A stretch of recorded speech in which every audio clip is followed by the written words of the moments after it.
আমরা মনে করি, আমি কেন কুসুমুদ্রিকে দাহ করলাম, এখানে আমি লিখেছি বাংলার দ্বিতীয় মির্জাফর খ্যাত দেশদ্রোহী আমেরিকার দালাল।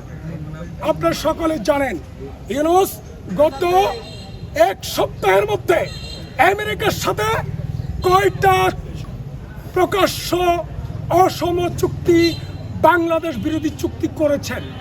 কেন করেছেন, কার পারমিশন নিয়েছেন? এই সমস্ত রাষ্ট্রবিরোধী, সার্বভৌমত্ব বিরোধী যে চুক্তিগুলো আপনি করেছেন, বাংলার মানুষের সেখানে কোনো স্বার্থ নাই। আপনি চট্টগ্রাম বন্দরকে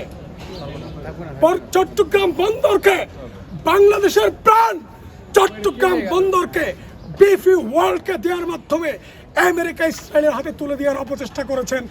বন্দরের চট্টগ্রামবাসী, বাংলাদেশের মানুষ সেটা রুখে দিয়েছে। এইভাবে তার প্রত্যেকটা চুক্তি একটু পড়ে দেখেন, এই চুক্তিগুলো প্রকাশিত হয়েছে ইতিমধ্যেই।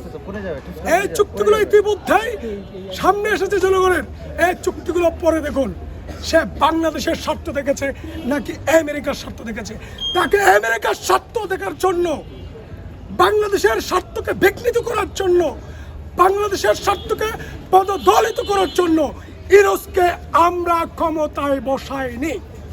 যেহেতু তিনি বাংলার জনগণের সাথে মির্জাফরি করেছেন, তার মতো একটা অমানুষ, সাচ্চা অমানুষ, লোভী, লুটেরার পদত্যাগ, সরকারের নির্বাচিত সরকারের কাছে দ্রুত ক্ষমতা হস্তান্তর, ইউনূসের লুটেরা উপদেষ্টাদের গ্রেপ্তারের দাবিতে। পাঞ্জাবের জগতে একটি বিশ্বস্ত নাম, শাবাব এথনিক ওয়্যার।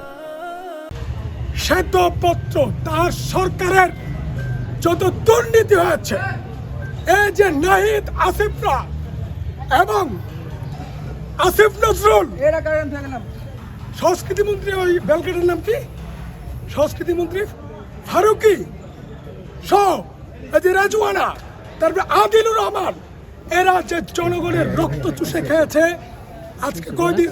আজকে এই 1.5 বছরের উপর সময়ে, সবগুলোর বিচার আমরা নিশ্চিত করবো বাংলার জনগণকে নিয়ে।